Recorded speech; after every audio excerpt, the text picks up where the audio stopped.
Welcome to this channel, where we dive deep into the pivotal moments of history that shaped the world we live in today.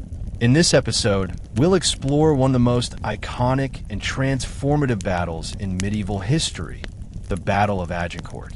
A battle that marked the peak of English military triumph, but also set the stage for a new era of warfare, leadership, and national identity. Imagine an English army, exhausted and outnumbered, facing a French force twice its size.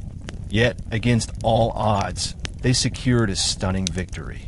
But this battle was more than just a military engagement. It changed the way wars were fought, influenced monarchies, and reshaped the future of both England and France. The legacy of Agincourt echoes through the centuries, influencing everything from military tactics to national pride. So, sit back and get ready to learn how a single battle turned the tide of the 100 Years' War and forever altered the course of history. If you've ever wondered about the power of leadership, the evolution of warfare, or the resilience of nations, then this story is for you. Let's dive in. In the centuries following his death, Henry V became a model of kingship.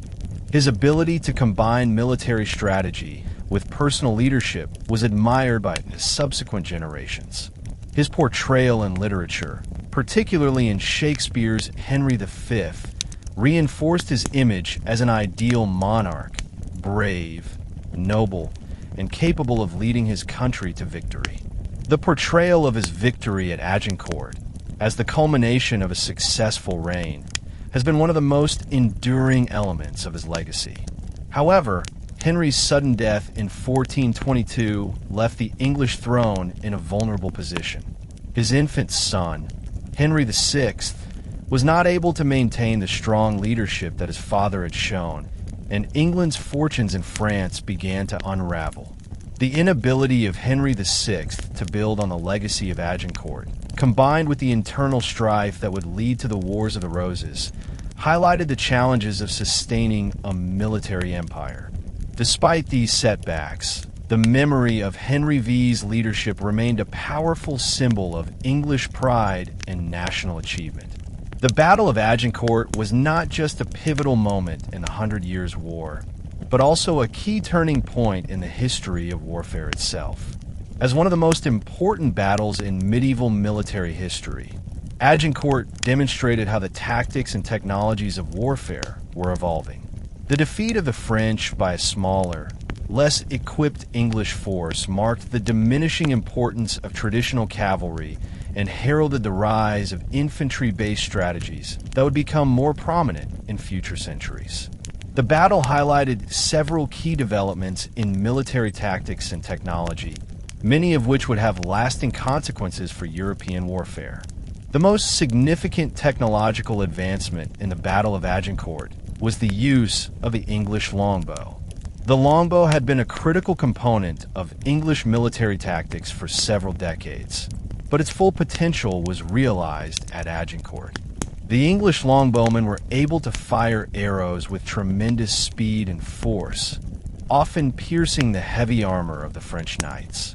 The use of the longbow at Agincourt demonstrated how a smaller, well-disciplined infantry could overcome the formidable French cavalry, which had long been considered the most powerful element of medieval armies. The longbow's effectiveness in battle proved that infantry could be just as, if not more, effective than mounted knights. Additionally, Agincourt demonstrated the growing importance of positioning and terrain in battle. The narrow, muddy battlefield severely restricted the movement of the French cavalry, preventing them from utilizing their traditional cavalry charges effectively. The English, on the other hand, took advantage of the terrain by positioning their archers behind defensive stakes and on higher ground. The French, burdened by their heavy armor and disorganized formation, were unable to navigate the difficult terrain, and their cavalry was bogged down in the mud. This strategic use of terrain would become an important consideration in future battles, where commanders would place increasing emphasis on the ground conditions and the positioning of forces. The Battle of Agincourt also highlighted the importance of discipline and morale. The English soldiers, despite being outnumbered and facing one of the most powerful armies in Europe, maintained their resolve and fought with remarkable cohesion. Their discipline, combined with the leadership of Henry V, was a key factor in their victory. On the French side, however, disorganization and lack of coordination played a significant role in the collapse of their forces. The failure of the French to adapt their tactics to the changing nature of warfare and their inability to maintain discipline under pressure contributed to their defeat. Agincourt demonstrated that modern warfare was becoming less about sheer numbers and more about the organization, training, and leadership of soldiers. While the Battle of Agincourt was a devastating blow to France, it also played a critical role in the country's eventual recovery. Though the battle represented the height of English military success during the 100 Years' War, it was by no means the end of the conflict or of French resistance. In fact, the battle served as a catalyst for French unity and the eventual resurgence of French power. Despite the overwhelming defeat, the French began to recover, and Agincourt eventually contributed to the transformation of France into a unified and more resilient nation. One of the most significant outcomes of Agincourt was the rise of Charles VII, the Dauphin, who, after being disinherited by the Treaty of Troyes, emerged as the legitimate king of France. The loss at Agincourt, along with the political instability caused by the internal divisions within France, prompted the French to reassert their claim to the throne and regain control over the territory lost to the English. Agincourt, for all its devastation, galvanized the French people into action. They recognized the need for unity to drive out the English invaders and restore their kingdom. The recovery process was not immediate, but the psychological impact of Agincourt fueled a renewed sense of purpose. The French, under the leadership of Charles VII, began to regroup and strengthen their forces. Key events, such as the lifting of the siege of Orleans in 1429, led by Joan of Arc, marked the turning point in the war. Joan's military leadership, combined with the French resurgence, set the stage for a series of victories that ultimately led to the expulsion of the English from France. Joan of Arc's influence on the French military and morale was significant. Her ability to rally the French army, inspire the populace, and challenge the English on the battlefield reinvigorated the French cause. Joan's vision of a united France, free from English occupation, provided the momentum needed for the French to regain lost territory. Although Joan was captured and executed in 1431, her legacy lived on, and she became a symbol of French resilience and national pride. The period following Agincourt also saw greater cooperation between the French factions. The long-standing conflict between the Armagnacs and the Burgundians, which had divided France for years, began to be addressed as the French recognized the need for unity in the face of the English threat.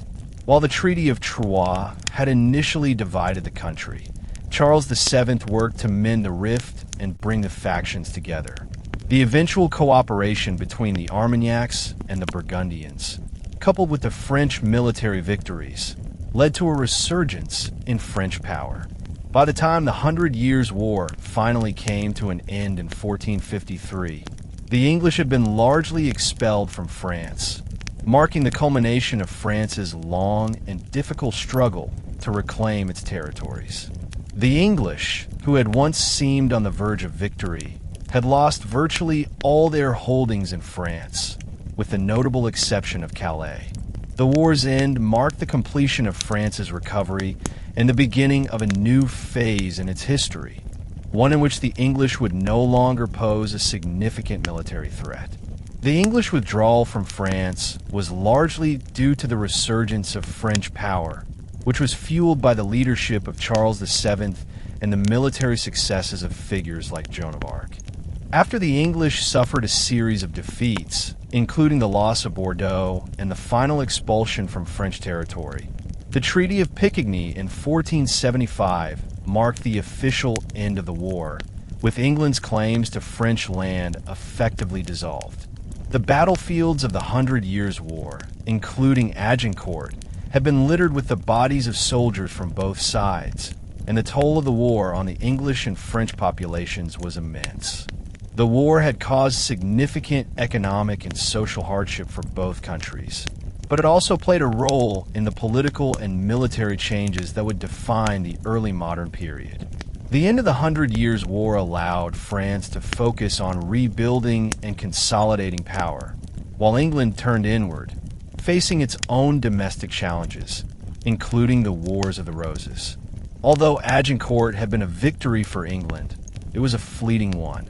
The long-term consequences of the 100 Years' War proved to be a decline in English power in France and the eventual rise of the French monarchy as the dominant force in Western Europe.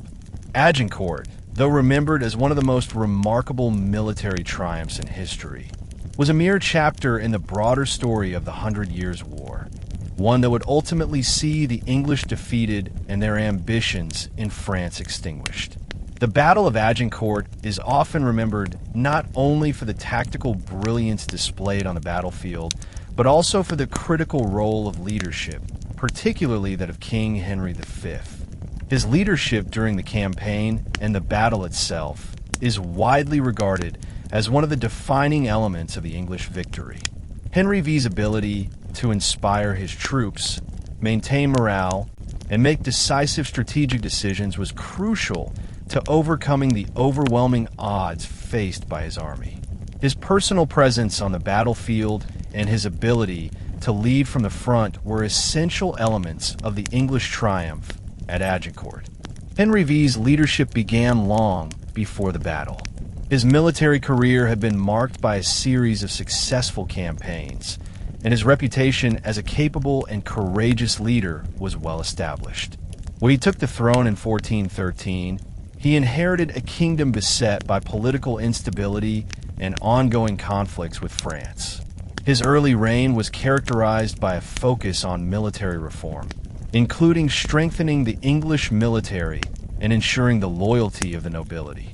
Henry understood the importance of securing his position, both at home and abroad, and saw the war with France as central to his ambitions. At Agincourt, Henry's leadership was put to the ultimate test. Despite being vastly outnumbered, he managed to inspire his troops with a stirring speech, famously immortalized by Shakespeare, urging them to fight with honor and pride. His ability to rally a fatigued and sick army, many of whom were suffering from dysentery, demonstrated his remarkable charisma and authority.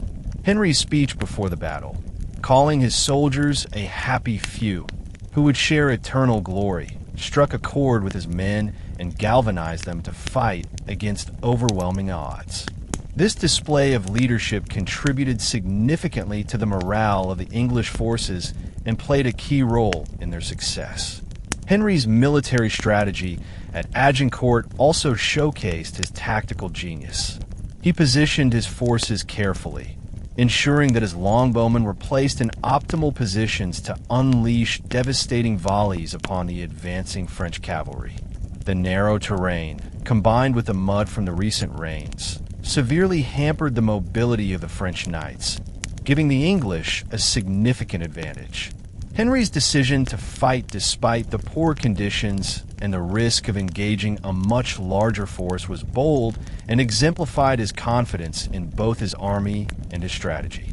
His calm leadership under pressure allowed the English to maintain their formation and carry out the battle plan, ultimately leading to a decisive victory. In the years following Agincourt, Henry V's reputation as a military and political leader continued to grow. His success in France not only cemented his legacy as one of England's greatest kings, but also established a brief period of English dominance in Europe. However, Henry's untimely death in 1422, just months after the signing of the Treaty of Troyes, left England with a fragile political situation. His infant son, Henry VI, inherited the throne, and the challenges of maintaining England's position in France were complicated by internal political instability. Nonetheless, Henry V's legacy as a brilliant and inspiring leader would endure for centuries, and Agincourt would remain a symbol of his military brilliance. While the Battle of Agincourt is often remembered for its military and political consequences, its economic impact on both England and France was profound. The cost of the 100 Years' War, particularly the English campaign in France, was enormous, and Agincourt was no exception. The battle and the subsequent campaigns placed a tremendous strain on both nations' economies as they struggled to finance their military efforts. The economic consequences of the war were felt long after the battle itself, with both countries facing financial challenges as they attempted to rebuild and recover from the prolonged conflict. For England, the war in France was a massive financial burden. Henry V's campaigns were expensive to fund, and the English crown relied heavily on taxation to finance the war effort. The costs of maintaining a military presence in France, especially after the victory at Agincourt, were astronomical. While the English victory at Agincourt may have temporarily boosted morale and solidified Henry V's position, the economic toll of the campaign became apparent in the years that followed. The English military presence in France required the maintenance of an army in hostile territory, and this was an expensive undertaking. The cost of supplies, wages for soldiers, and the logistics of moving and maintaining an army across the English Channel drained England's resources. The economic burden of the war led to rising taxes and financial strain on the English population. Although the victory at Agincourt was celebrated, it came at a significant cost. The continued expenses of the war contributed to growing discontent among the English nobility and the common people, who felt the financial strain of prolonged military conflict. The war also had a detrimental effect on trade, particularly in France, where the conflict disrupted agricultural production and trade routes. The economic devastation caused by the war further contributed to the instability within both countries. On the French side, the economic impact of the war was similarly devastating. The French economy, which had already been weakened by the long years of conflict, faced severe challenges in the aftermath of Agincourt. The loss of territory to the English, combined with the destruction of infrastructure and the disruption of agriculture, left France in a state of economic disarray. The French monarchy's ability to finance the war effort was compromised, and the internal political divisions between the Armagnacs and the Burgundians further hampered France's ability to recover. Despite these challenges, the French were eventually able to rebuild their economy, aided by the efforts of Charles VII, who consolidated power and worked to restore order. The French economy benefited from the increased stability following Charles's coronation and the eventual expulsion of the English from French soil. The recovery of key territories, including Normandy and Aquitaine, allowed France to reassert control over its economic resources, and by the time the war ended in 1453, France had regained much of its lost territory. For both England and France, the economic consequences of the 100 Years' War were far-reaching and long-lasting. The financial strain of war and the cost of military campaigns left both nations in difficult positions, and the battlefields of Agincourt and subsequent military engagements were reminders of the heavy price of conflict. While the immediate aftermath of Agincourt sought a temporary boost to English morale and prestige, the long-term economic consequences of the war would continue to shape the political and social landscape of both countries for many years. The Battle of Agincourt had a profound impact on the evolution of military strategy and the rise of professional standing armies in Europe. Before the battle, warfare in Europe was still heavily reliant on feudal levies and the use of mounted knights. However, Agincourt's demonstration of the power of infantry, particularly the English longbowmen, marked a turning point in the way armies were structured and deployed. The success of English archers over the heavily armored French knights highlighted the limitations of feudal armies and the increasing importance of professional soldiers. In the wake of Agincourt, both England and France began to recognize the need for more disciplined professional armies. The use of mercenaries, who were skilled soldiers paid for their service, became more common, and the reliance on feudal levies, which have been difficult to mobilize and control, began to decline. The effectiveness of the longbowmen at Agincourt also showed that it was possible to rely on a more flexible and mobile infantry force rather than a traditional cavalry-based army. The battle also helped to further the development of military tactics that emphasized the use of ranged weapons and disciplined formations. The English archers at Agincourt demonstrated that infantry could be just as effective as cavalry, particularly when supported by a strong defensive position and effective command. This shift in military thinking would be reflected in the development of future European armies, where standing professional forces would become the norm. The use of gunpowder weapons in later centuries would further transform warfare, but Agincourt remained a key milestone in the evolution of European military strategies. As armies became more professional and less reliant on feudal levies, the role of the monarchs in maintaining control over military forces became more pronounced. Kings like Henry V, who had proven the effectiveness of professional armies at Agincourt, began to centralize military command and create more efficient state-controlled armies. This trend would continue throughout the Renaissance and into the early modern period, laying the foundation for the rise of the nation-state and the professional military forces that would define European warfare for centuries. Although the immediate aftermath of Agincourt initially boosted the morale and reputation of the English monarchy, the long-term consequences for England were complex. The battle itself, while a stunning military success, was followed by a period of political instability, both within the kingdom and abroad. The success at Agincourt did not guarantee the English control of France, and the loss of Henry V, who had been the driving force behind the campaign, left England in a precarious position.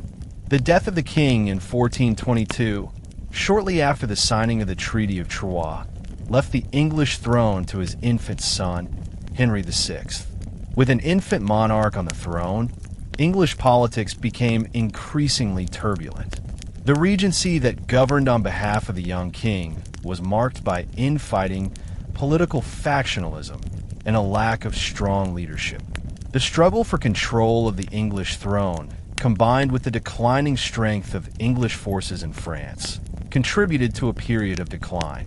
Over the next several decades, internal divisions within the English court, most notably the conflict between the Lancastrians and the Yorkists, would escalate into the Wars of the Roses, a series of dynastic battles that would plague England throughout the 15th century. Despite the struggles of the early 15th century, the legacy of Agincourt was far from forgotten. The victory remained a point of national pride and served as a symbol of English resilience and military prowess.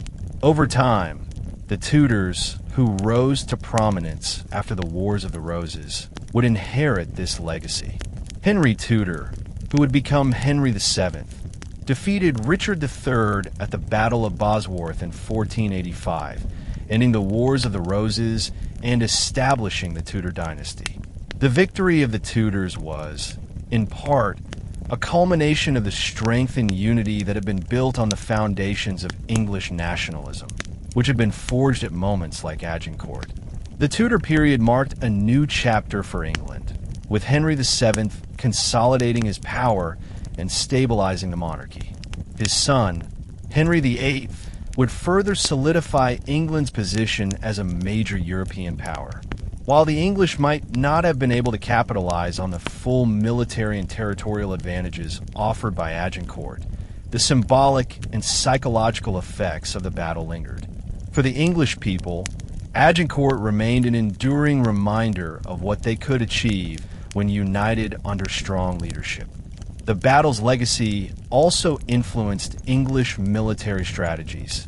inspiring future generations of soldiers and commanders to follow in the footsteps of Henry V's disciplined and strategic approach to warfare.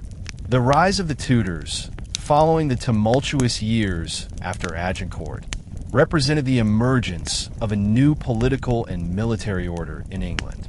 With the stabilization of the monarchy, Henry VII and his successors would work to rebuild England's influence in Europe.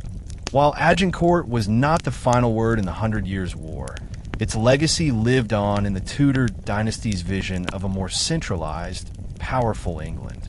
The battlefield triumph, although overshadowed by subsequent defeats in France and internal strife, remained a defining moment in English history. The Battle of Agincourt may have been a glorious moment for England, but in the broader context of the Hundred Years' War, it was ultimately a fleeting victory. Despite Henry V's remarkable leadership and the English army's incredible triumph, the battle did not result in long-term English dominance in France. In fact, Agincourt represented the peak of English military success in the war, but it would soon be followed by a series of setbacks that would mark the eventual decline of English power in France. After Agincourt, Henry V signed the Treaty of Troyes in 1420, which disinherited the French Dauphin, Charles VII, in favor of Henry V's line, giving Henry a direct claim to the French throne. The treaty also arranged Henry's marriage to Catherine of Valois, the daughter of King Charles VI of France, solidifying English influence in the French court. For a brief moment, it seemed as though the English had secured their place as the rulers of France. Henry's death in 1422, however, would turn the tide of the war and undermine English control. With Henry V's premature death, the young Henry VI ascended to the English throne, and England found itself in a vulnerable position. The regency that was set up to govern for the infant king was plagued by internal conflict, and the English military in France began to unravel. The French, meanwhile, were not content to accept English rule, and the rallying cry for the French resistance was soon heard with the rise of Joan of Arc. Her leadership, combined with the strategic genius of Charles VII, led to a series of French victories that reversed the fortunes of war. The Siege of Orleans in 1429 marked a decisive turning point in the war. Joan of Arc's intervention was instrumental in lifting the siege, and her subsequent military campaigns invigorated the French forces, leading to the eventual coronation of Charles VII as the rightful king of France. With the English suffering defeat after defeat, they were slowly but surely pushed out of France. By 1453, the English had lost nearly all of their territories in France, with the exception of Calais. The English withdrawal from France marked the end of their ambitions in the country and the conclusion of the Hundred Years' War. The decline of English power in France after Agincourt was not only the result of military defeats, but also the consequence of internal divisions within England. The War of the Roses, a series of civil wars fought between the Lancastrian and Yorkist factions, weakened England's ability to maintain its hold on French territory. The internal strife consumed England's resources and distracted its rulers from the broader struggle in France. Ultimately, the loss of France was a defining moment in English history, signaling the end of English imperial ambitions on the continent and the beginning of a new focus on internal stability. Despite this loss, the memory of Agincourt persisted. The victory was celebrated as a moment of extraordinary military achievement, and it became a source of national pride for the English. While the ultimate outcome of the Hundred Years' War favored the French, the psychological and cultural impact of Agincourt would continue to shape English national identity for centuries to come. The conclusion of the Hundred Years' War in 1453 marked the end of a century-long struggle between England and France. The war, which began in 1337, had caused immense suffering, economic strain, and political upheaval for both nations. The final French victory symbolized by the recapture of Bordeaux and the English loss of their last French territories, heralded the end of an era in European history. While the war was ultimately won by France, its effects were felt far beyond the battlefield. The 100 Years' War reshaped the political and social structures of both England and France. For England, the loss of France had profound consequences. The country, which had been a significant European power, saw its influence on the continent diminish. The war had drained English resources, and the ongoing internal conflict between the Lancastrians and Yorkists, exemplified by the Wars of the Roses, further destabilized the country. The political upheaval caused by these wars, however, led to the rise of the Tudor dynasty, which would ultimately bring stability and prosperity to England under the reign of Henry VII and his successors. In France, the victory in the war led to a period of rebuilding and consolidation. After the tumultuous decades of English occupation, France was able to reunify under the leadership of Charles VII, whose reign marked the beginning of a new era of French power. The victory in the 100 Years' War not only restored France's territorial integrity, but also helped establish the French monarchy as one of the most powerful institutions in Europe. The broader impact of the 100 Years' War extended to the rest of Europe as well. The war accelerated the decline of feudalism, as both England and France began to rely more on professional armies rather than feudal levies. The rise of standing armies and the increased use of gunpowder weapons would shape the future of European warfare. The war also led to significant social and economic changes, particularly in the way monarchies and nations organized their military and economic systems. The 100 Years' War, with its epic battles and shifting fortunes, left a lasting legacy on Europe. Agincourt, as one of the war's defining moments, epitomized the changing nature of warfare and the shifting balance of power between nations.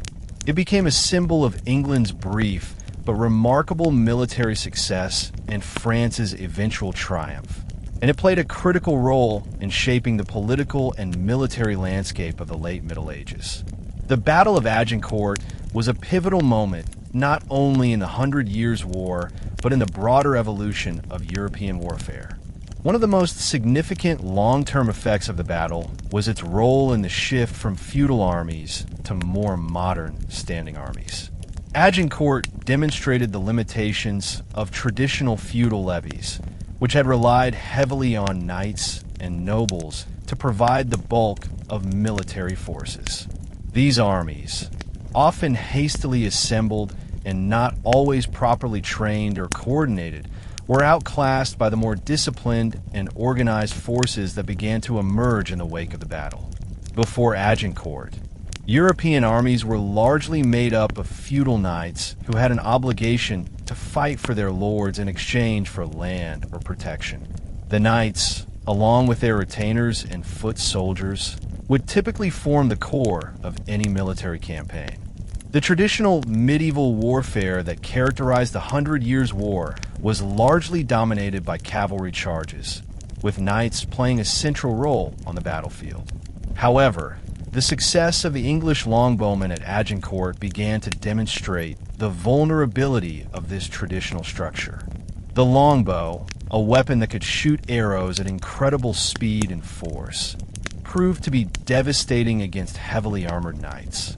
The ability of the English longbowmen to inflict damage from a distance, often incapacitating French knights before they could even engage in combat, highlighted the shifting dynamics of medieval warfare. The battle showed that, in the right conditions, a smaller, more flexible army could defeat a much larger, heavily armored force. This realization led to a reevaluation of how armies were structured and fought.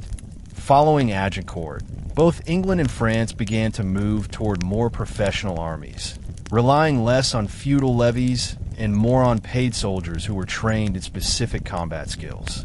These standing armies would be better equipped and more disciplined, making them more capable of sustained military campaigns.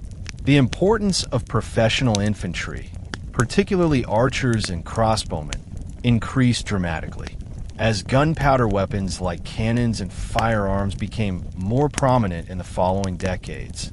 The nature of warfare would continue to evolve, but the groundwork for this transition was laid at Agincourt. The decline of feudalism as a result of these changes had far-reaching implications for European society. The feudal system, which had dominated medieval Europe, was already beginning to break down due to internal pressures such as economic changes, social unrest, and the rise of powerful monarchies. Agincourt, by highlighting the obsolescence of feudal levies in the face of more modern military tactics, helped accelerate this decline. The transition to standing armies was not only a military transformation, but also a societal one, reshaping the role of the nobility and the monarchy in European governance.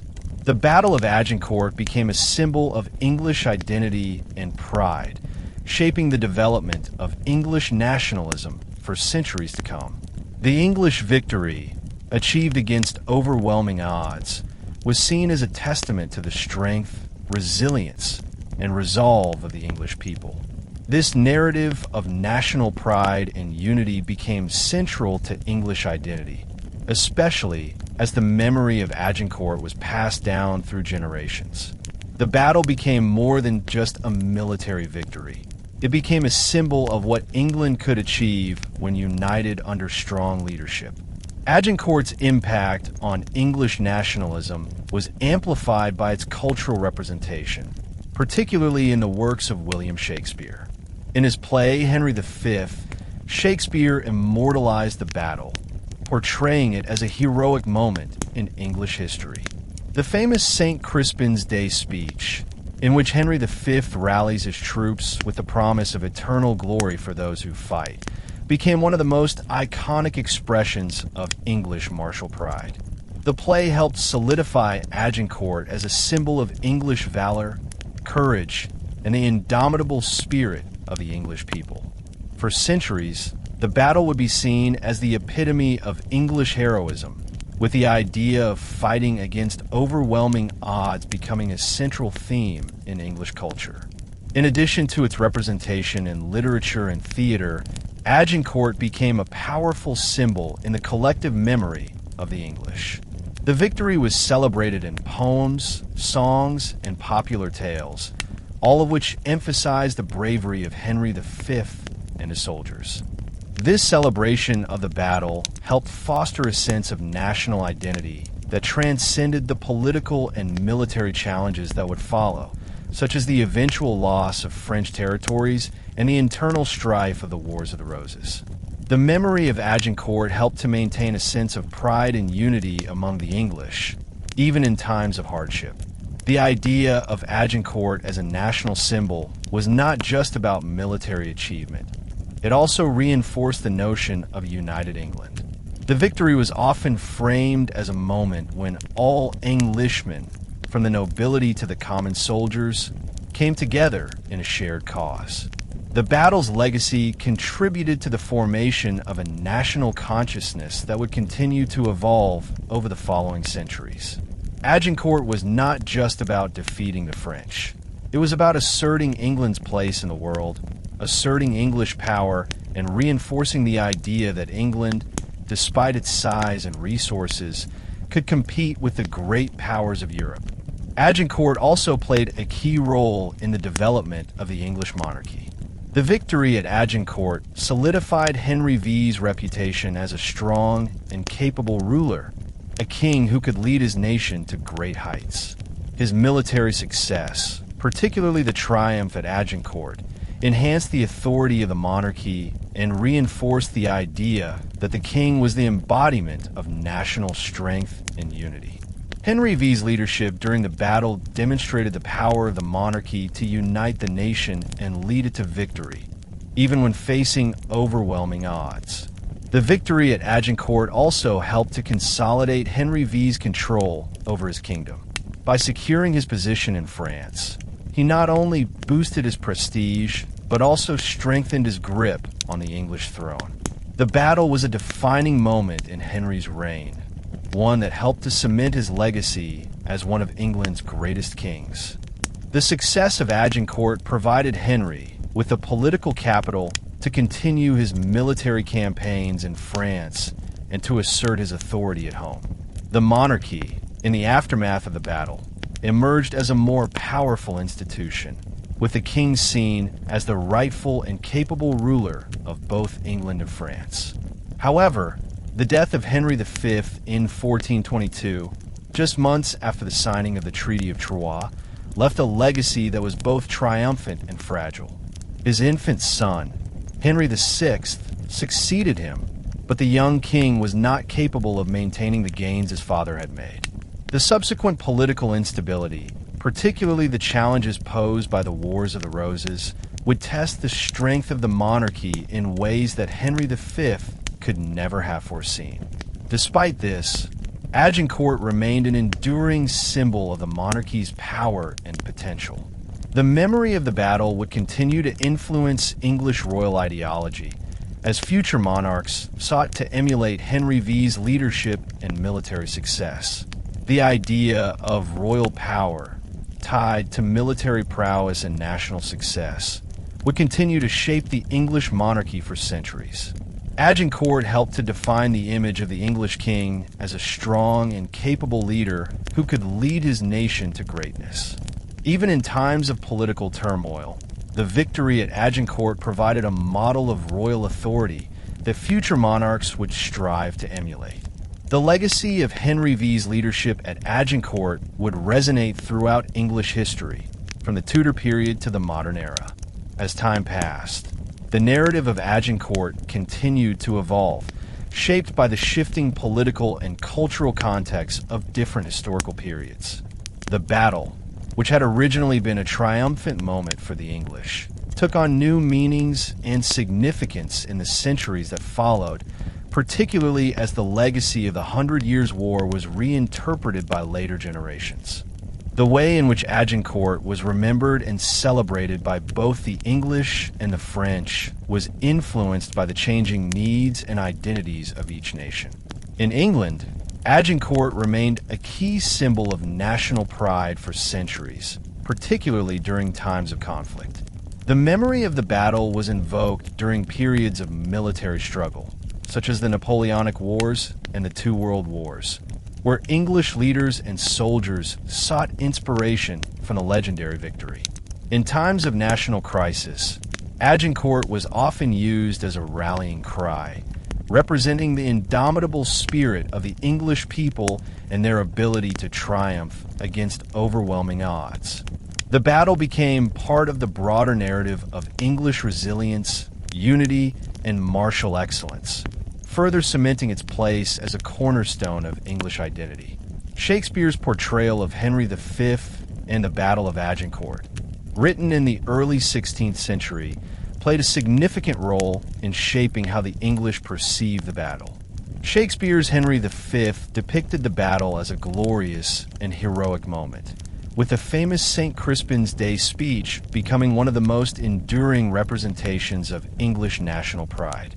Shakespeare's version of events, though fictionalized, contributed to the cultural mythology surrounding Agincourt, transforming it into an iconic moment of English military success. The play helped establish a narrative in which the English were portrayed as morally superior, with Henry V emerging as a noble and virtuous king whose leadership ensured the victory. In France, however, Agincourt was seen through a very different lens.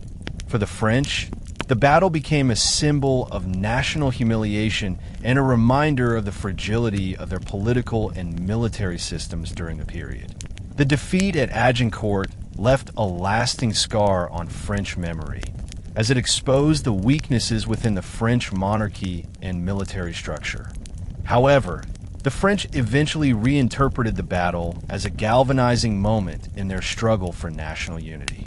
Over time, the French turned the memory of Agincourt into a symbol of their eventual recovery, as they successfully rallied under the leadership of figures like Joan of Arc and Charles VII.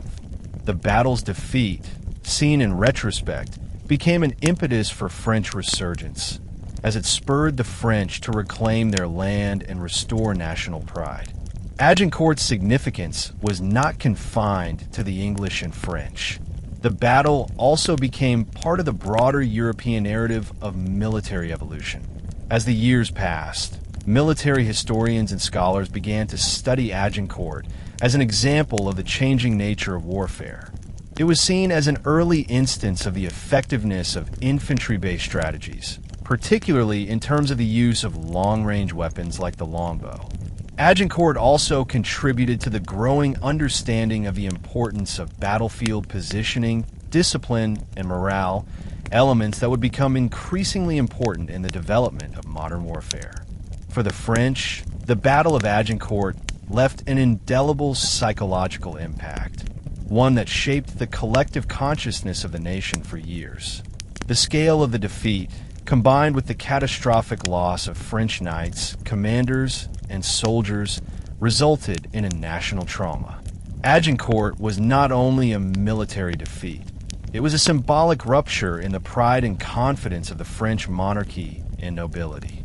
The humiliation of being outwitted and outfought by a smaller, less experienced English army was difficult to accept, especially for a country that had once been one of the most powerful military forces in Europe.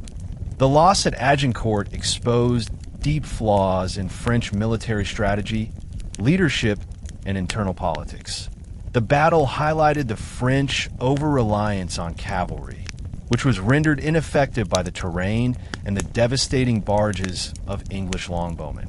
The defeat also revealed the disarray within the French ranks, with confusion, indecision, and lack of coordination contributing to the rout. The battle's psychological toll on the French aristocracy was profound, as many of the country's most esteemed knights and commanders were killed or captured.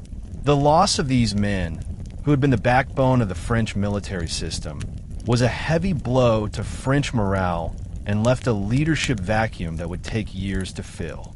In the wake of Agincourt, the French court was in disarray, and King Charles VI, who had been suffering from mental illness, was unable to provide the strong leadership that the country desperately needed. This lack of centralized leadership contributed to the fracturing of French society, with the Armagnac and Burgundian factions vying for power. The battle's aftermath further weakened the French monarchy's ability to respond to the English threat, and the English were able to push further into French territory. However, despite the psychological devastation caused by Agincourt, it also laid the groundwork for French recovery. In the years that followed, the French began to rally around the idea of reclaiming their kingdom from English control.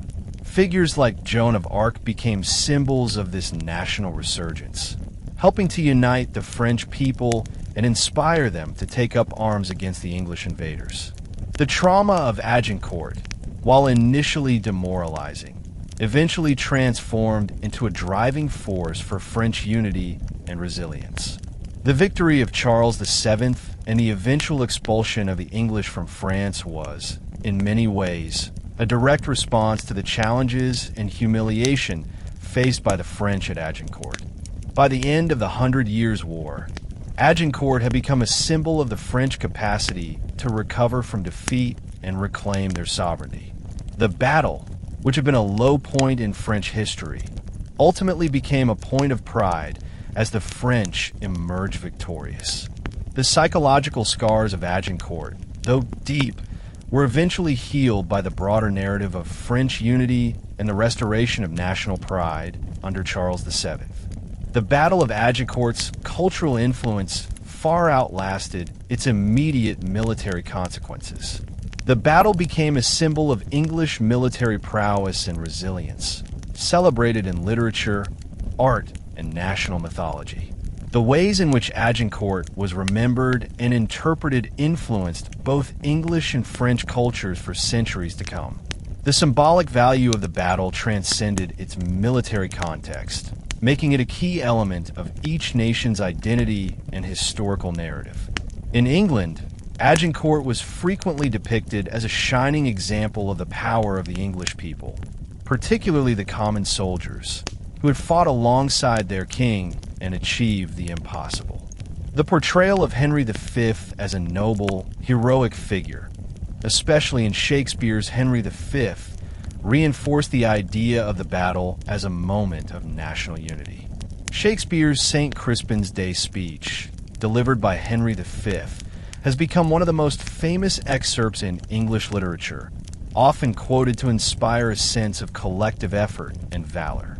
Agincourt was transformed into a patriotic myth, one that celebrated English strength and military capability, and it would continue to serve as a point of reference during times of national crisis. The legacy of Agincourt also shaped the development of English military traditions, particularly the emphasis on disciplined, well-trained infantry. The success of the longbowmen at Agincourt demonstrated the effectiveness of skilled, professional soldiers over traditional, feudal-based armies, and this idea would continue to influence English military doctrine in subsequent centuries. Agincourt marked the beginning of a shift in European warfare, as armies began to rely more on infantry and ranged weapons, laying the foundation for the rise of modern military strategies. In France, while Agincourt was initially seen as a devastating blow to national pride, it later became part of the narrative of French resilience. The battle was remembered as a point of reference for the eventual recovery of the kingdom, as French forces, led by figures like Joan of Arc, successfully pushed back against English occupation. The memory of Agincourt, though painful, was woven into the broader story of French victory and renewal. Over time, it became a symbol of the indomitable French spirit and their eventual triumph over adversity. Agincourt's cultural legacy continued to be felt in the centuries following the battle. It served as a touchstone for both nations in moments of national struggle, reminding them of the power of unity, leadership, and resolve. Whether celebrated as a moment of triumph or remembered as a painful defeat, Agincourt's influence endured long after the battle itself had faded into history. The Battle of Agincourt marked the beginning of the end for the medieval knight as the central figure in European warfare. For centuries, the knight, heavily armored and mounted on horseback, had been considered the pinnacle of military power in Europe. However, the outcome of Agincourt, where a smaller, largely infantry-based English force defeated a much larger French army dominated by knights, fundamentally challenged this traditional concept of warfare. The role of the knight in battle had been a symbol of chivalry, a code of conduct that emphasized bravery, honor, and loyalty. However, the battle revealed the limitations of the knightly class, particularly in the face of modernized, more flexible tactics. The French knights at Agincourt were unable to maneuver effectively due to the muddy terrain and their heavy armor.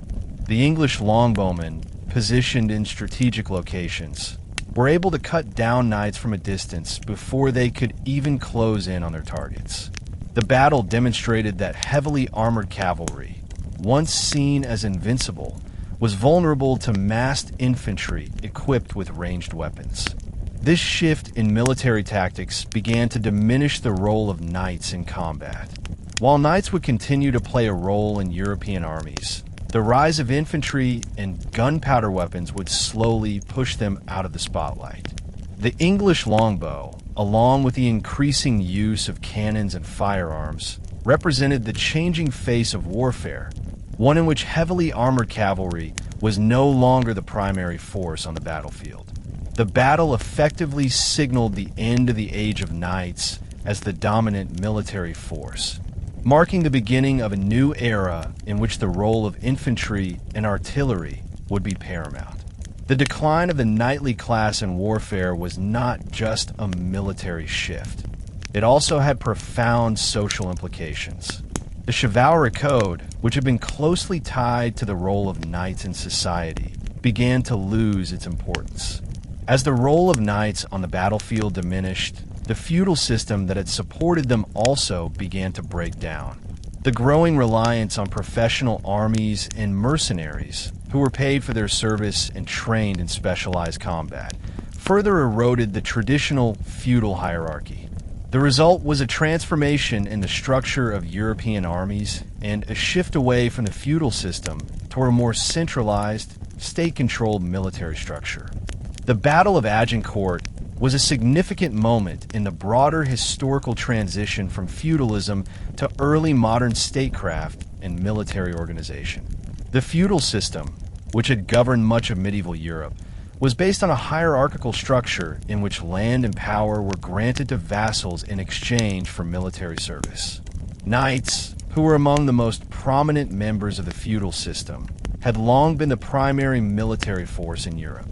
However, Agincourt demonstrated the limitations of this system in the face of changing military tactics and the increasing use of infantry.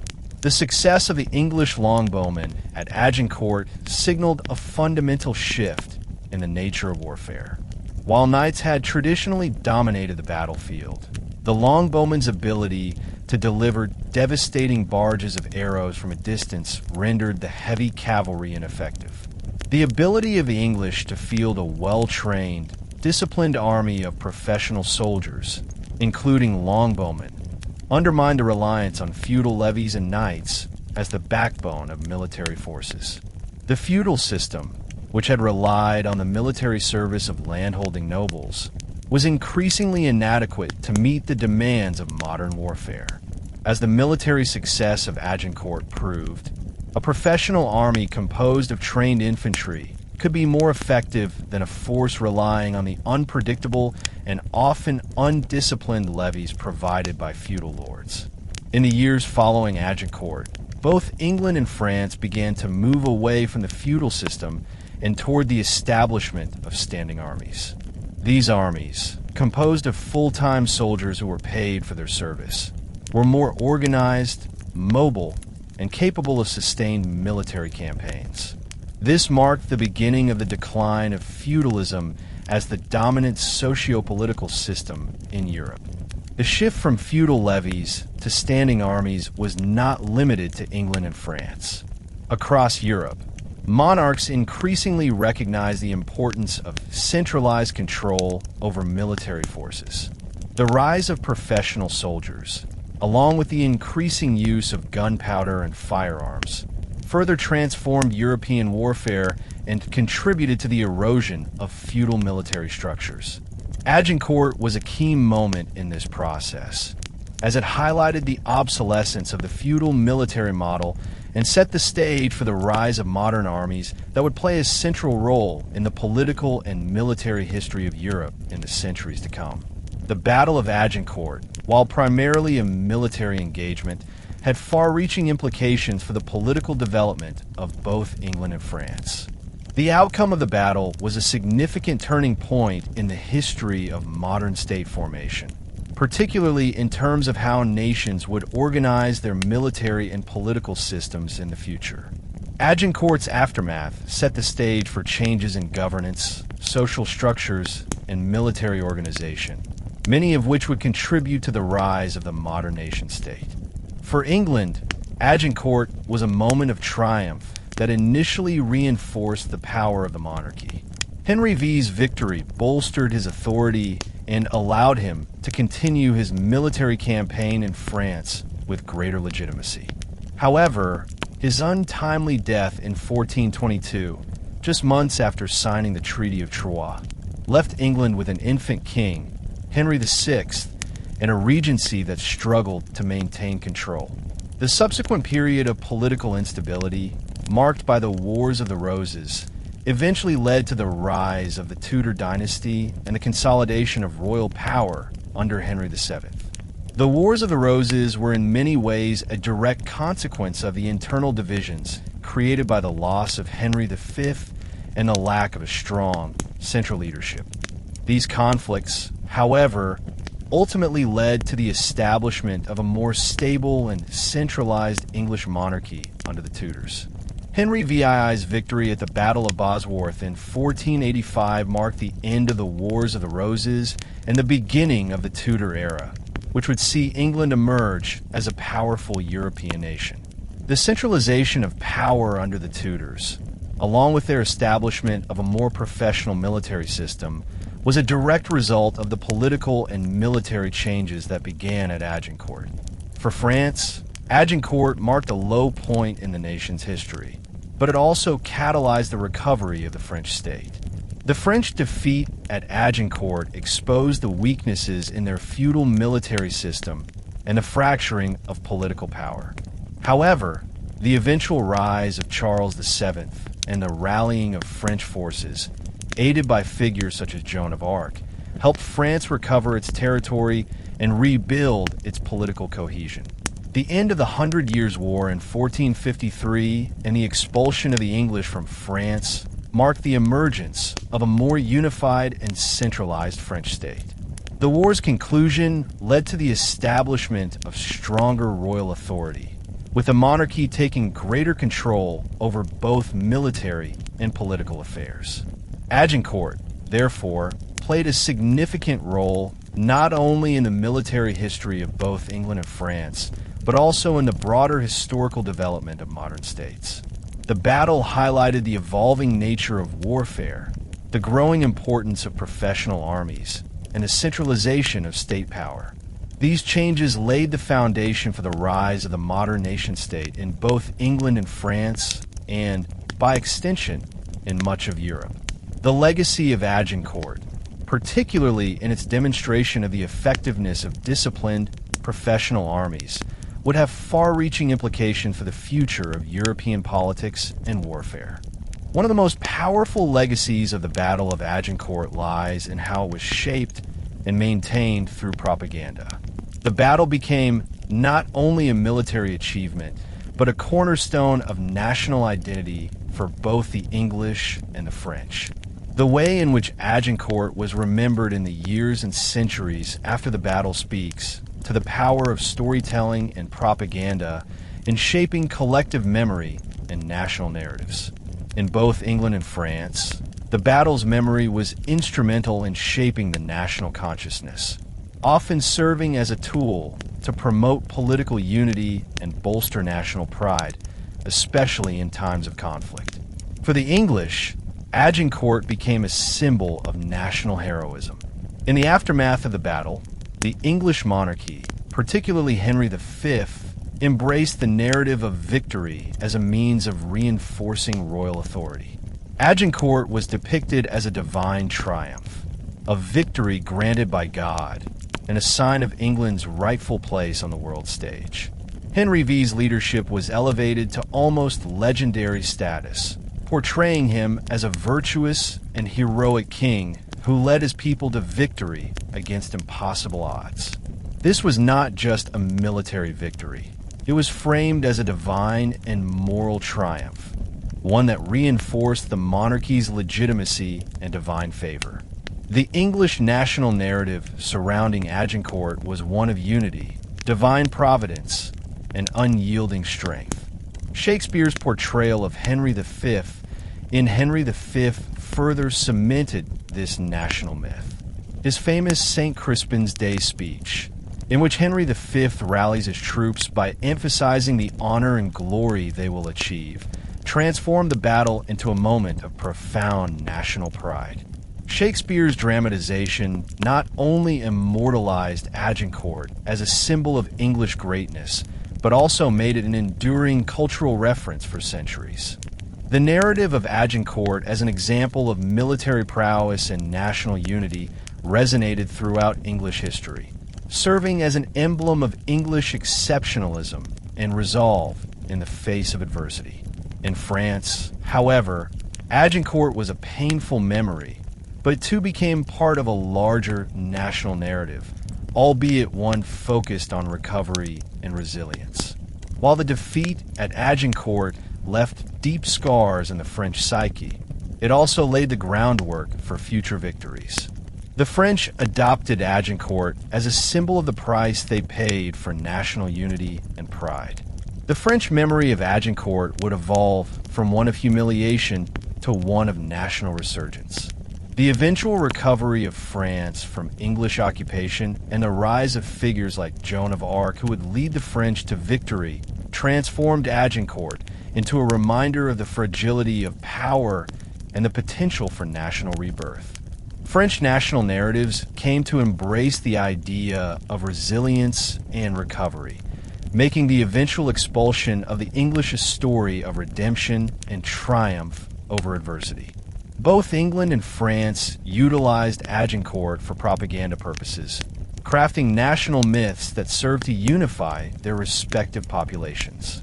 For England, the battle became a symbol of the strength of the monarchy and the unity of the English people, while for France, it was transformed into a story of loss, resilience, and eventual victory. In both cases, Agincourt served as a powerful symbol in shaping national identities and influencing the direction of future political and military events. The Battle of Agincourt played a crucial role in the development of military tactics and the evolution of warfare in Europe. The victory of the English, a relatively small army led by King Henry V, over a much larger French force, marked a dramatic shift in the way battles were fought. Agincourt demonstrated the effectiveness of new military strategies and technological innovations, particularly the use of the English longbow, which would shape European warfare for centuries to come. One of the key innovations at Agincourt was the strategic use of infantry, particularly longbowmen, in conjunction with defensive positions and careful battlefield management. The English longbowmen, armed with bows capable of shooting arrows with incredible force and accuracy, were positioned to take full advantage of the terrain. The narrow, muddy field of Agincourt, which had initially posed difficulties for both armies, ultimately worked to the advantage of the English, as it limited the mobility of the heavily armored French cavalry.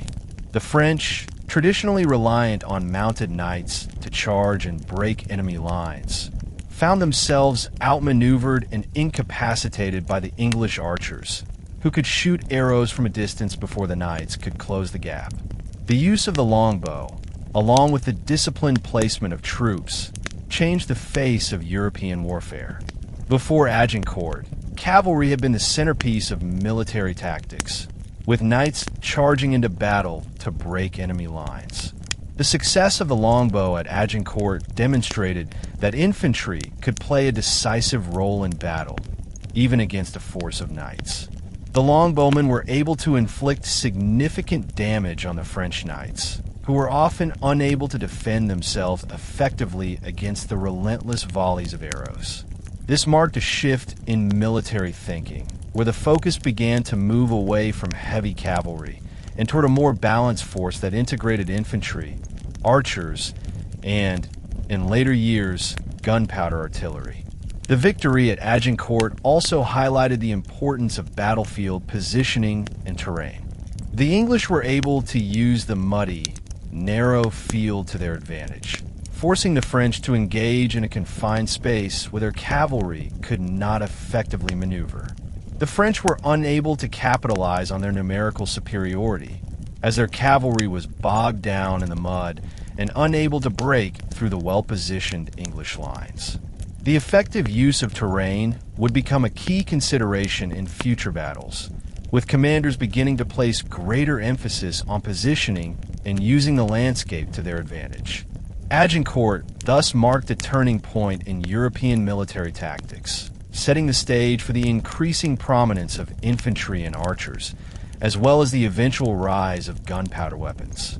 In the years following the battle, European armies began to incorporate these new strategies and technologies into their military doctrines, gradually moving away from the feudal system of knights and toward more modern forms of warfare.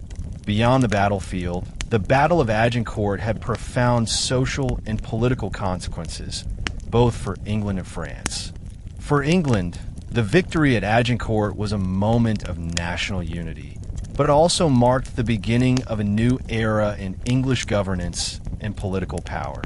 The aftermath of the battle saw Henry V consolidating his rule and strengthening the monarchy's influence, not only over the nobility, but also over the common people. The success of Agincourt demonstrated the power of the English crown and its ability to command loyalty from all levels of society. Henry V's victory enhanced his reputation as a strong, capable king, and his leadership provided a model for future English monarchs. In the immediate aftermath of Agincourt, the English monarchy began to assert greater control over its military forces, making use of a more professional and standing army rather than relying on feudal levies. The long-term effect of this shift was the gradual centralization of political and military power in the hands of the monarch. By the time of Henry VI's reign, the English monarchy had established a strong base of military and political authority, although the subsequent instability caused by the Wars of the Roses would put this centralization to the test. For France, Agincourt's impact was both traumatic and transformative. The defeat exposed the deep political and military divisions within French society, particularly between the Armagnacs and the Burgundians. In the wake of the battle, these divisions contributed to a weakened French monarchy, unable to respond effectively to the English threat. However, the eventual rise of Charles VII and the unification of France helped to restore the monarchy's authority. Charles VI's reign marked the beginning of a more centralized French state, as the French monarchy regained control over its military forces and began to reorganize its political structure. The memory of Agincourt, combined with the later victories against the English, became an important element of French national identity, representing both a period of humiliation and eventual recovery. Politically, Agincourt also contributed to the growing power of the central state in both England and France. The feudal system, with its reliance on noble vassals and local levies, was increasingly challenged by the rise of professional armies and state-controlled military forces. This shift in military organization reflected broader changes in governance, with monarchs increasingly centralizing authority and moving away from the decentralized feudal structures that had dominated medieval Europe. The Battle of Agincourt, despite its relatively early place in military history, had a profound influence on the way future European conflicts were fought. The lessons learned from the tactics employed by both the English and the French shaped the military strategies used in later wars and conflicts throughout Europe. Agincourt was particularly instrumental in demonstrating the shift from cavalry-dominated warfare to a more balanced force, including a heavier reliance on infantry and archers. The English use of longbowmen at Agincourt proved the effectiveness of massed, disciplined archers who could decimate even the most heavily armored cavalry at long range. This tactic was adopted by other European powers and became a staple of military strategy for centuries to come. The importance of infantry and ranged weapons became increasingly evident in the wake of Agincourt. The longbow's success showed that a well-coordinated force of archers could defeat much larger cavalry forces. This prompted military leaders to rethink the traditional focus on mounted knights and cavalry as the core of their armies. In future conflicts, European armies would place more emphasis on infantry units, archers, and eventually gunpowder artillery as the backbone of military campaigns. Agincourt also demonstrated the importance of battlefield positioning, defensive strategies, and exploiting terrain to one's advantage, which were lessons that would shape tactics in later battles across Europe. Furthermore, the logistical and strategic aspects of warfare that were highlighted by Agincourt were crucial in shaping the way armies organized themselves for future conflicts. The English, for instance, had to contend with limited resources and a small army that was far from home. Despite these challenges, they were able to effectively manage their supply lines, position their troops with skill, and maintain a high level of discipline in the face of overwhelming odds. This ability to maintain a well-ordered force in challenging circumstances was something that would continue to influence military strategy in later conflicts, particularly in the 30 Years' War and other wars of the early modern period. Agincourt's influence can also be seen the way it demonstrated the changing relationship between rulers and their military forces. The success of the Longbowmen, who were primarily common soldiers, was a significant departure from the traditional reliance on noble knights for military power. This shift away from a purely feudal military structure would continue to evolve, contributing to the rise of professional standing armies that would be directly controlled by the state, rather than relying on vassals or local levies. The battle thus represents a pivotal moment in the transition from medieval warfare to early modern military practices. The Battle of Agincourt is often seen as the end of the age of chivalric warfare, which had been the dominant military tradition in medieval Europe. Chivalric warfare was based on the ideals of knighthood, including the concept of individual combat, honor, and the central role of mounted knights in battle. At Agincourt, however, the English longbowmen, who were not part of the noble class, decisively outperformed the French knights. This shift marked the end of an era in which chivalric ideals were the primary guiding principles of warfare. At Agincourt, the heavily armored French knights, who were trained in the chivalric code of conduct and battlefield tactics, found themselves ineffective against the disciplined English archers. The knights were hampered by the difficult terrain, the weight of their armor, and the pressure of the longbowmen's relentless barges.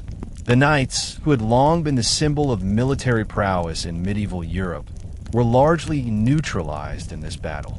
The longbowmen, on the other hand, with their ability to strike from a distance, proved that the traditional knightly charge could be countered by well-organized and skilled infantry. The battle effectively marked the end of the knightly dominance on the battlefield, and it heralded the rise of a new kind of military force, one that was less reliant on noble birth and chivalric ideals. The success of the English longbowmen, who came from the common ranks rather than the aristocracy, signaled the growing importance of a more meritocratic approach to military service. The English victory at Agincourt demonstrated that the most effective forces were not necessarily the ones composed of the highest-ranking nobles, but rather those that could adapt to new tactics, integrate different types of troops, and maintain discipline under pressure. This transition away from chivalric warfare was not immediate, but Agincourt was a key moment in the decline of the traditional feudal knightly class and the rise of more modern military forces. By the time of the Renaissance, European armies were increasingly composed of professional soldiers, many of whom were mercenaries or trained infantry, rather than the noble knights who had once dominated battlefields across the continent. Agincourt, with its emphasis on disciplined, coordinated forces and the use of long-range weapons, paved the way for the modern military strategies that would emerge in the centuries to come. The concept of honorable combat between knights, which had been central to medieval military culture, began to fade. Instead, the efficiency of warfare became more important, and this focus on pragmatism and effectiveness would dominate European military theory in the centuries that followed. In this sense, Agincourt represented the last hurrah of chivalric warfare, a tradition that would give way to the more organized and professional military forces of the Renaissance and beyond. While Agincourt is often remembered for its military significance, its impact on the political landscape of England and France cannot be overstated. The English victory at Agincourt, though short-lived in terms of military domination in France, helped to pave the way for the eventual rise of the Tudor dynasty. The battle and its aftermath were instrumental in consolidating power within the English monarchy and in laying the foundation for the political transformation that would follow. After the death of Henry V in 1422, his infant son, Henry VI, ascended to the throne, and the political instability that followed contributed to the breakdown of the English position in France. However, the psychological impact of Agincourt continued to be felt in England. The memory of the battle, combined with the political chaos that ensued, created the conditions for the eventual emergence of the Tudor dynasty, which would take full advantage of the social and political upheaval caused by the Wars of the Roses. The Wars of the Roses, which broke out in the mid-15th century between the Lancastrian and Yorkist factions, were, in many ways, a direct consequence of the instability created by the aftermath of Agincourt. The rivalry between the two factions for control of the English throne ultimately led to the rise of Henry Tudor, the future Henry VII, who defeated Richard III at the Battle of Bosworth in 1485.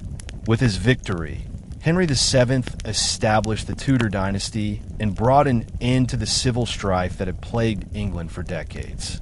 The Tudors capitalized on the memory of Agincourt to strengthen the legitimacy of their rule. Henry VII, though not a direct descendant of Henry V, positioned himself as a unifying figure capable of bringing peace and stability to a fractured England. By invoking the national pride that had been associated with Agincourt, the Tudors were able to present themselves as the heirs to the English legacy of military success, with Henry V's triumph at Agincourt seen as an important part of the national myth that the Tudors sought to build upon. The rise of the Tudors also marked the beginning of a new era in English politics, characterized by a more centralized monarchy.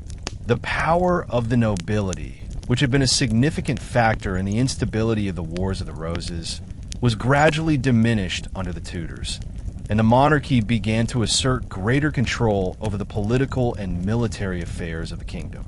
Henry VII's establishment of a strong, centralized government laid the groundwork for the political stability that would characterize the Tudor period and set the stage for the rise of England as a major European power under Henry VIII and Elizabeth I.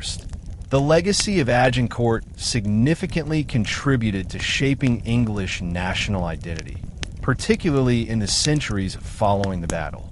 The victory, achieved under King Henry V against overwhelming odds, became a powerful symbol of English unity, strength, and resilience. In an era when England was still grappling with the aftermath of internal instability and external threats, Agincourt provided a unifying moment that would be referenced for generations to come. Agincourt was more than just a military victory for the English. It became a defining moment in the country's collective memory. For centuries, it was seen as a moment where England, though outnumbered and under significant pressure, overcame seemingly impossible odds. This narrative of triumph against adversity became embedded in the cultural fabric of England. The victory was not only an assertion of military superiority, but also a reflection of the spirit and resilience of the English people. In the centuries following Agincourt, the battle continued to be celebrated as a key moment in the formation of English national identity. The victory was commemorated in songs, literature, and public ceremonies, becoming a rallying point for English pride. The battle's association with King Henry V also elevated the monarchy's status and reinforced the idea that England's military successes were a reflection of the strength of its rulers. Agincourt became a national myth, one that aligned England with an idealized vision of unity and strength that transcended the challenges of the later Middle Ages, including the loss of French territories and the internal conflicts of the Wars of the Roses. One of the most enduring representations of Agincourt in English culture came through the works of William Shakespeare.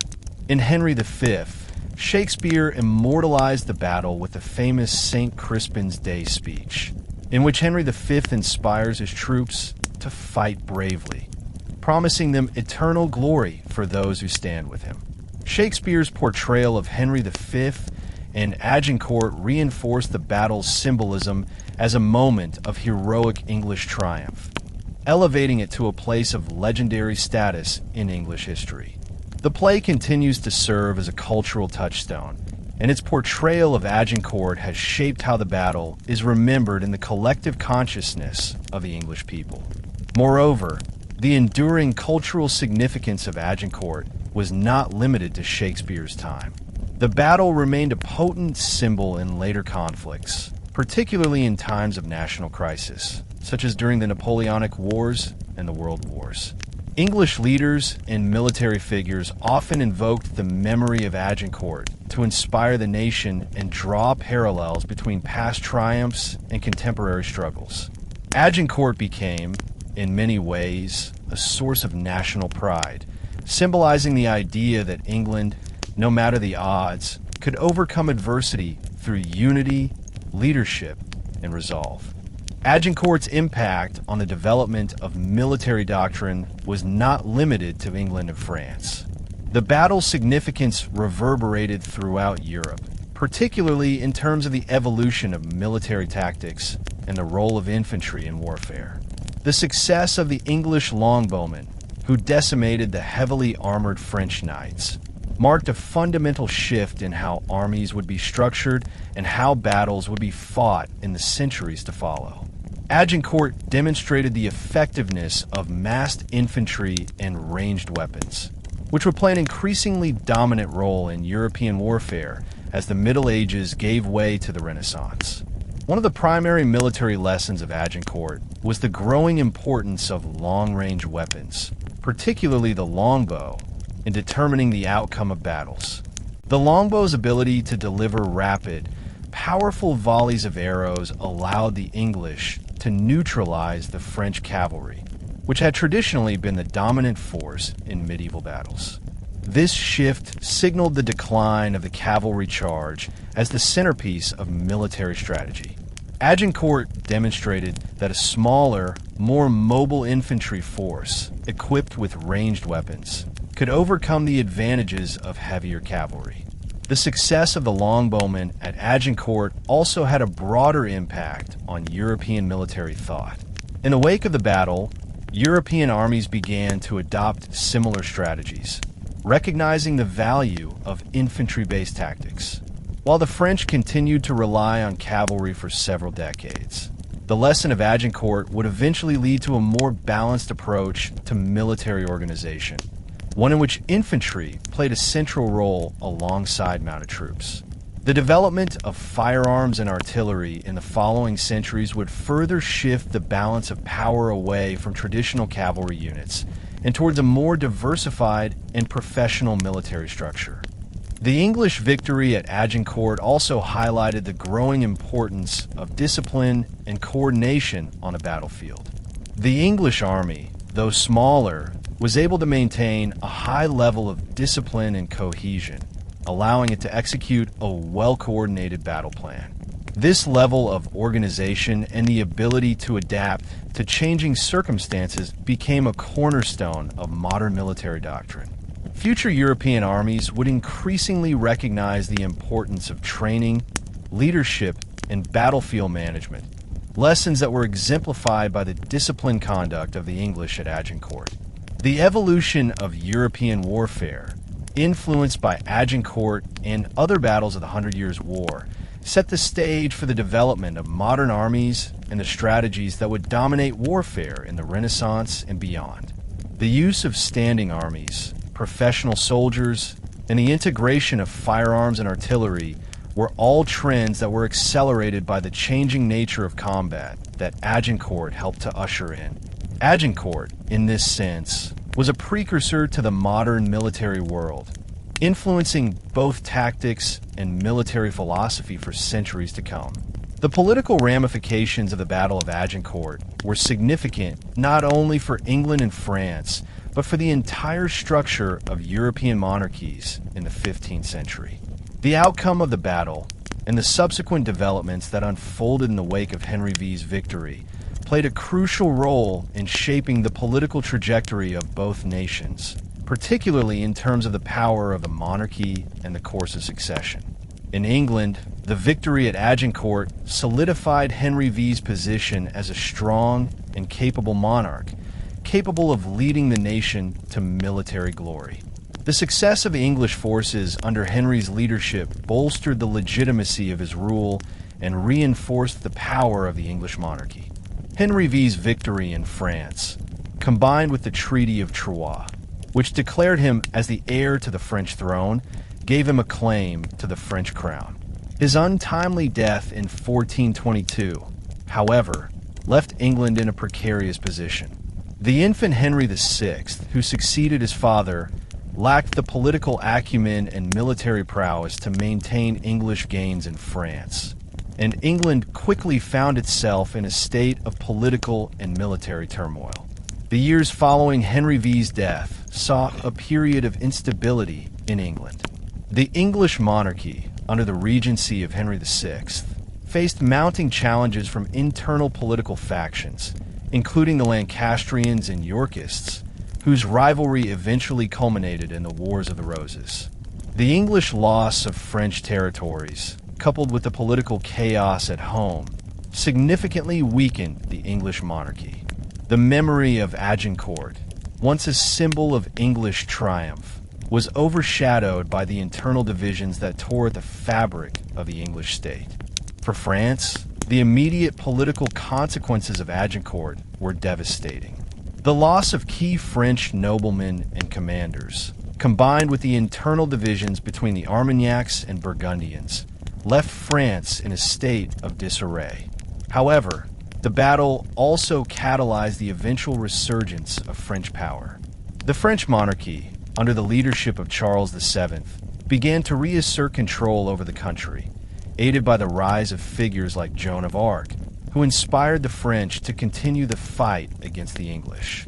The French recovery was slow but steady, and by 1453, France had regained most of its territory, marking the end of English ambitions on the continent.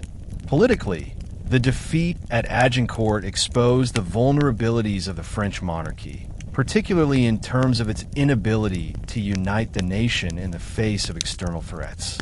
However, the eventual recovery of France under Charles VII and the expulsion of the English from French soil marked the beginning of a stronger and more centralized French state.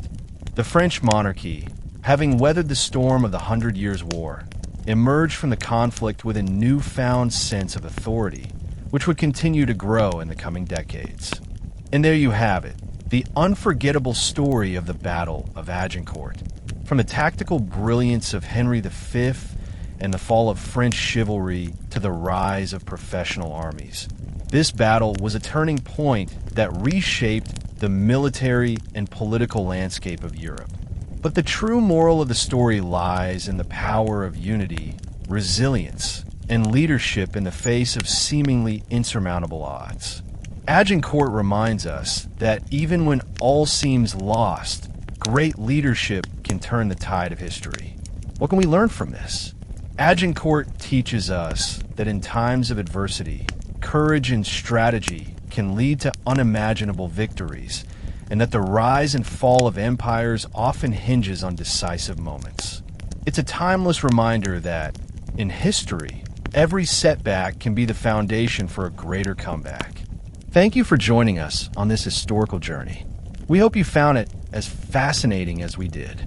Don't forget to hit that like button and subscribe to this history channel for more deep dives into the events that shaped the world. Join us again next time as we uncover more fascinating stories from the past. Stories that continue to inspire, challenge, and teach us today. Until then, keep seeking knowledge and never stop exploring history.